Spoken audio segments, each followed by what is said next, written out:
understand that if you can find that place and get into that place, that will be a place where the greatest breakthrough will happen in your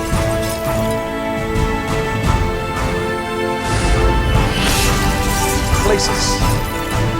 I want to go somewhere and just talk to you about a man by the name of Jacob. And bear with me, it's gonna sound long-winded, but it's gonna be very powerful if you can stick with me for a few minutes.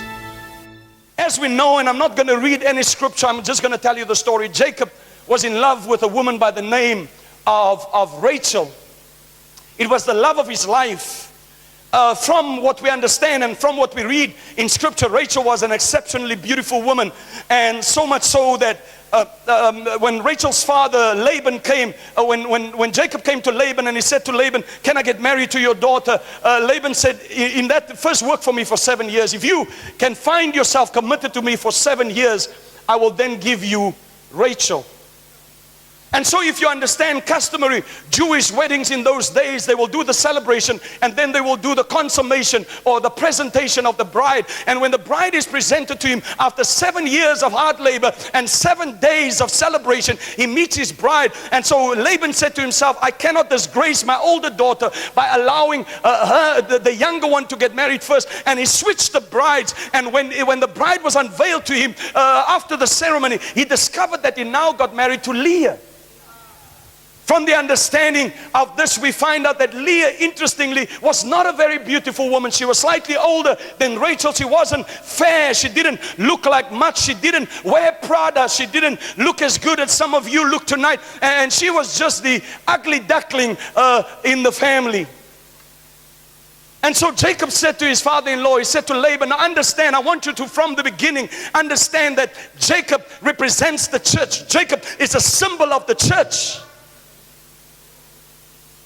And so this is the church looking for covenant, but the church is looking for the Sunday bride." Some of you might have heard this before, but I'm going somewhere else. Don't make an assumption.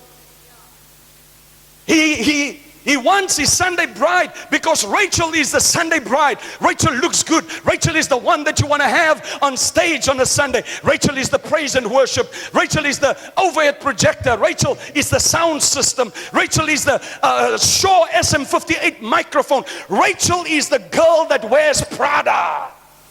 Rachel, somebody say Rachel. Rachel is the Sunday bride. Rachel is there for the show. She wears stilettos. She looks good. She smells good. But here the father, a generation before, he says, "Listen, let me put some wisdom in this," and this might not have been Laban's understanding, and he puts wisdom in this thing, and he switched the bride, and he says, "Let me give you the ugly things of ministry first. Let me give you Leah."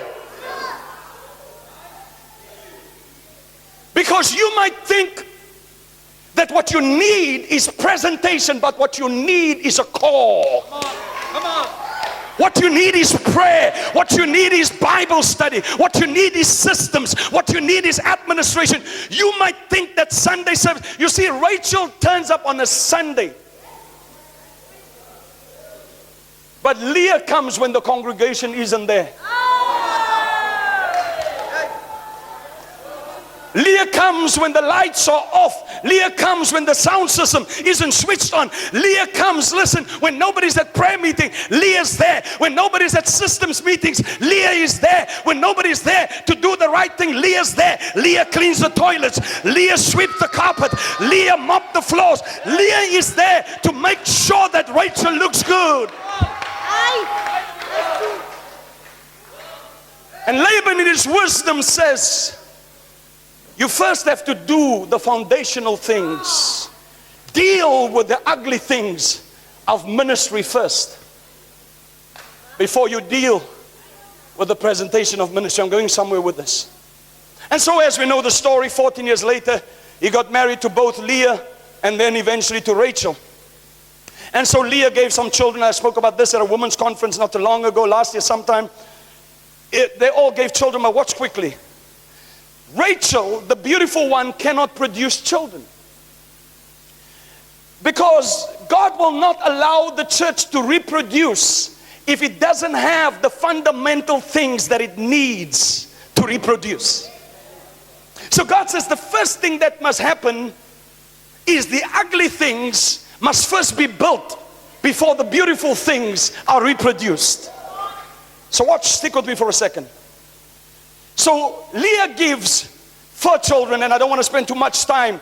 The name of the first is Reuben, which means to see. The first thing Leah does, the ugly one does, it gives vision.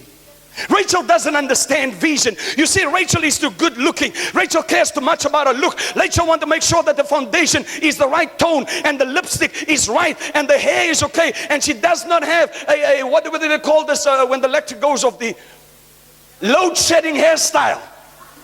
Do you know what that is? You're busy blowing your hair and the electric goes off. Rachel wants to make sure Rachel won't come to church if the power goes off while she's blowing her hair, because Rachel wants to look good. You've got to understand what I'm saying. Rachel doesn't understand vision, but here is Leah in her ugliness. Leah says, nobody like me, nobody look at me. When he goes to a wedding, it doesn't take me with, it doesn't make me show up on the stage, but she says, I'm going to do something that this beautiful chick cannot do. I'm going to be able to see for him. I'll be able to watch. I'll see. I'll be his vision. He won't be able to do anything without me, so I'll become the vision so he can't move without me. The second child that Leah bears is called Simeon. I'm going to come back to this. It's going to be good. It's wood. It's going to be good tonight. Simeon means hearing. The second side, Leah says, listen, not only am I going to be able to give him vision, I'm going to be able to give him hearing. And you've got to understand something about hearing. Hearing is not just for hearing, but hearing is for equilibrium. Hearing is for balance. She says, I'm going to give him balance. He won't have a balanced ministry without me, because Rachel will look good. Rachel's going to attract a whole lot of men that doesn't love God. They come for the wrong reason. All the guitarists and the bass players and the keyboard players, they're going to come and hang out because Rachel is giving them a show. But I need some equilibrium. I need some money people. I need some balanced people. I need some administrators. I need people who understand ministry. The third son she gives is by the name of Levi, which means to be connected. I'm telling you, behind the scenes, the connections is working for the church. Leah makes sure that she sits on these 3 things. He won't be able to see without me. He won't be able to hear without me. And he'll have no connections without me. Because Rachel cannot make true connections. Rachel is too good for herself. Rachel is dangerous in her own company. Rachel sounds too good. Rachel's got all the chords together. Rachel sounds like heaven open up when Rachel sings. Rachel gets up on stage on a Sunday morning with the stilettos, and she stands and she says, good morning, Mega Ecclesia, with style and everything else. But there's no real connection. The connection happens on a Monday when Leah picks up the phone and says, how did you find service on a Sunday? Were we good? What can we do to improve? Because Leah, the ugly one, she's got a face for radio. She's too bad looking to show a face on stage, but she's definitely going to make the connection on a Monday. She's going to phone the sick lady on a Wednesday. She's going to come to the prayer meeting and make sure she calls a few people and say, remember, we have prayer tonight. The fourth son that Leah produced is Judah. Praise was never produced on a stage. Praise is performed on a stage, but produced in the week. Praise is produced in the silent, crazy moments when nothing makes sense. When you've got salaries to pay the end of the month, and Rachel is nowhere to be found. And you've got to go on your knees and pray and say, God, if you don't come through, we won't be able to pay the staff. That's Leah. Leah will produce praise. Leah will get so crazy that if the budget isn't paid, Leah will go into a room, into a corner alone somewhere in the church and stand and look to the screen and say, oh, oh God, oh God, oh God. And she will produce a praise that you can never get on a Sunday. Come on. Can I say something to you? A Sunday worship session is a reflection of what's happening in praise in the week when everything goes crazy. You produce and present worship on a Sunday based on the craziness that you have to pray through in the week. I'm going to say something very ungodly. I have no reason to pray on a Sunday. I have no reason to pray on a Sunday. You know why? Everyone acts right on a Sunday. Everyone smiles on a Sunday. Everyone's happy on a Sunday. Everyone's in a good mood on a Sunday. I have no reason to pray on a Sunday.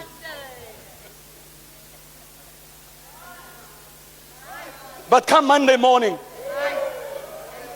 when we count the offering, there's some people, give me an envelope quickly. There's some people that will go with an envelope and they walk, this is Rachel, with style, and put it in like everyone saw she put a 10 rand in an envelope.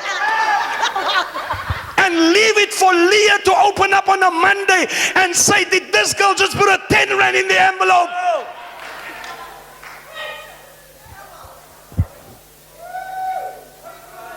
Hoe Here, ek kan klaarmaak nou.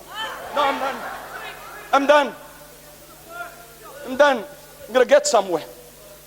Somebody said places and spaces.